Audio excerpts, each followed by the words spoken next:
Pada zaman dahulu kala di Provinsi Riau ada sebuah desa, tinggal satu keluarga yang terdiri dari ayah, ibu dan seorang gadis remaja yang cantik bernama Bawang Putih. Mereka adalah keluarga yang bahagia. Meski ayah Bawang Putih hanya pedagang biasa, namun mereka hidup rukun dan damai. Namun suatu hari ibu Bawang Putih sakit keras dan akhirnya meninggal dunia. Bawang Putih sangat berduka, demikian pula ayahnya.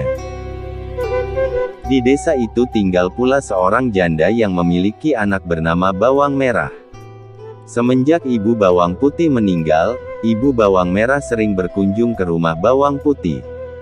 Dia sering membawakan makanan, membantu Bawang Putih membereskan rumah atau hanya menemani Bawang Putih dan ayahnya mengobrol. Akhirnya ayah Bawang Putih berpikir bahwa mungkin lebih baik kalau ia menikah saja dengan ibu Bawang Merah, supaya Bawang Putih tidak kesepian lagi. Dengan pertimbangan dari Bawang Putih, maka ayah Bawang Putih menikah dengan ibu Bawang Merah. Awalnya ibu Bawang Merah dan Bawang Merah sangat baik kepada Bawang Putih. Namun lama-kelamaan sifat asli mereka mulai kelihatan.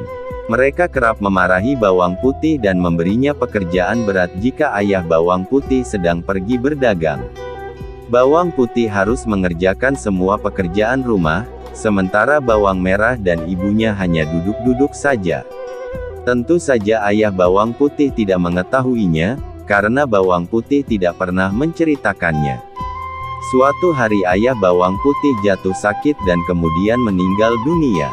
Sejak saat itu Bawang Merah dan ibunya semakin berkuasa dan semena-mena terhadap Bawang Putih. Bawang Putih hampir tidak pernah beristirahat. Dia sudah harus bangun sebelum subuh, untuk mempersiapkan air mandi dan sarapan bagi Bawang Merah dan ibunya. Kemudian dia harus memberi makan ternak, menyirami kebun dan mencuci baju ke sungai. Lalu dia masih harus menyetrika, membereskan rumah, dan masih banyak pekerjaan lainnya. Namun Bawang Putih selalu melakukan pekerjaannya dengan gembira, karena dia berharap suatu saat ibu tirinya akan mencintainya seperti anak kandungnya sendiri. Pagi ini seperti biasa Bawang Putih membawa bakul berisi pakaian yang akan dicucinya di sungai. Dengan bernyanyi kecil dia menyusuri jalan setapak di pinggir hutan kecil yang biasa dilaluinya. Hari itu cuaca sangat cerah. Bawang Putih segera mencuci semua pakaian kotor yang dibawanya. Saking terlalu asyiknya, Bawang Putih tidak menyadari bahwa salah satu baju telah hanyut terbawa arus. Celakanya baju yang hanyut adalah baju kesayangan ibu tirinya. Ketika menyadari hal itu, baju ibu tirinya telah hanyut terlalu jauh. Bawang Putih mencoba menyusuri sungai untuk mencarinya, namun tidak berhasil menemukannya. Dengan putus asa dia kembali ke rumah dan menceritakannya kepada ibunya. "Dasar ceroboh," bentak ibu tirinya. "Aku tidak mau tahu, pokoknya kamu harus mencari baju itu. Dan jangan berani pulang ke rumah kalau kau belum menemukannya. Mengerti?" Bawang Putih terpaksa menuruti keinginan ibu tirinya. Dia segera menyusuri sungai tempatnya mencuci tadi. Matahari sudah mulai meninggi, namun Bawang Putih belum juga menemukan baju ibunya.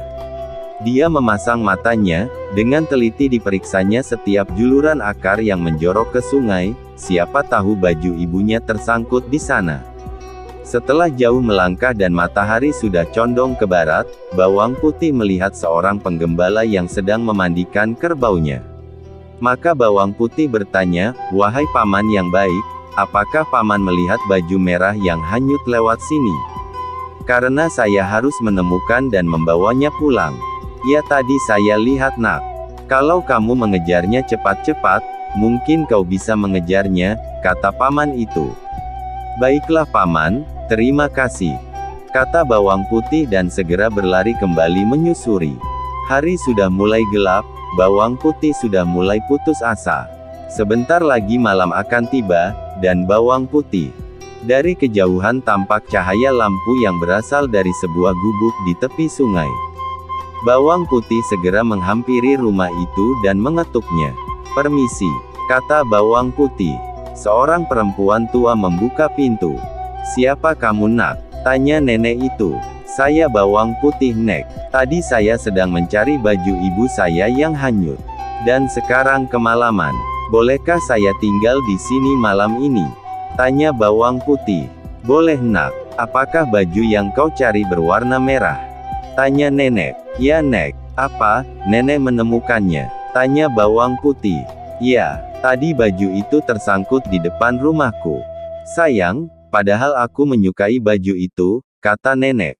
Baiklah, aku akan mengembalikannya, tapi kau harus menemaniku dulu di sini selama seminggu. Sudah lama aku tidak mengobrol dengan siapapun, bagaimana? Pinta nenek. Bawang putih berpikir sejenak. Nenek itu kelihatan kesepian. Bawang putih pun merasa iba. Baiklah nek, saya akan menemani nenek selama seminggu, asal nenek tidak bosan saja denganku, kata bawang putih dengan tersenyum. Selama seminggu bawang putih tinggal dengan nenek tersebut. Setiap hari bawang putih membantu mengerjakan pekerjaan rumah nenek. Tentu saja nenek itu merasa senang. Hingga akhirnya genap sudah seminggu, nenek pun memanggil bawang putih. Nak, sudah seminggu kau tinggal di sini. Dan aku senang karena kau anak yang rajin dan berbakti. Untuk itu sesuai janjiku kau boleh membawa baju ibumu pulang. Dan satu lagi, kau boleh memilih satu dari dua labu kuning ini sebagai hadiah. Kata nenek. Mulanya bawang putih menolak diberi hadiah tapi nenek tetap memaksanya. Akhirnya bawang putih memilih labu yang paling kecil. Saya takut tidak kuat membawa yang besar, katanya. Nenek pun tersenyum dan mengantarkan bawang putih hingga depan rumah. Sesampainya di rumah, bawang putih menyerahkan baju merah milik ibu tirinya sementara dia pergi ke dapur untuk membelah labu kuningnya. Alangkah terkejutnya bawang putih ketika labu itu terbelah, di dalamnya ternyata berisi emas permata yang sangat banyak. Dia berteriak saking gembiranya dan memberitahukan hal ajaib ini ke ibu tirinya dan bawang merah yang dengan serakah langsung merebut emas dan permata tersebut. Mereka memaksa bawang putih untuk menceritakan bagaimana dia bisa mendapatkan hadiah tersebut. Bawang putih pun menceritakan dengan sejujurnya. Mendengar cerita bawang putih, bawang merah dan ibunya berencana untuk melakukan hal yang sama tapi kali ini bawang merah yang akan melakukannya. Singkat kata akhirnya bawang merah sampai di rumah nenek tua di pinggir sungai tersebut. Seperti bawang putih, bawang merah pun diminta untuk menemaninya selama seminggu.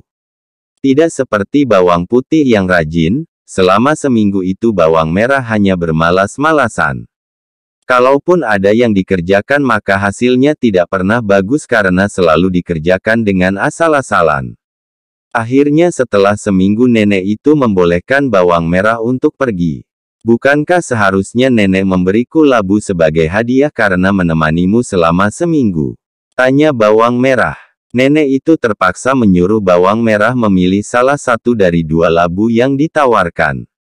Dengan cepat bawang merah mengambil labu yang besar dan tanpa mengucapkan terima kasih dia melenggang pergi. Sesampainya di rumah bawang merah segera menemui ibunya dan dengan gembira memperlihatkan labu yang dibawanya. Karena takut bawang putih akan meminta bagian, mereka menyuruh bawang putih untuk pergi ke sungai. Lalu dengan tidak sabar mereka membelah labu tersebut.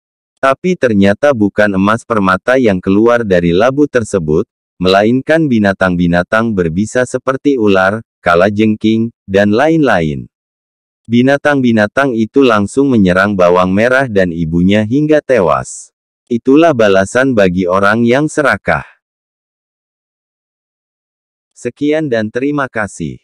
Mohon maaf jika ada kesalahan. Jangan lupa like, komen dan subscribe.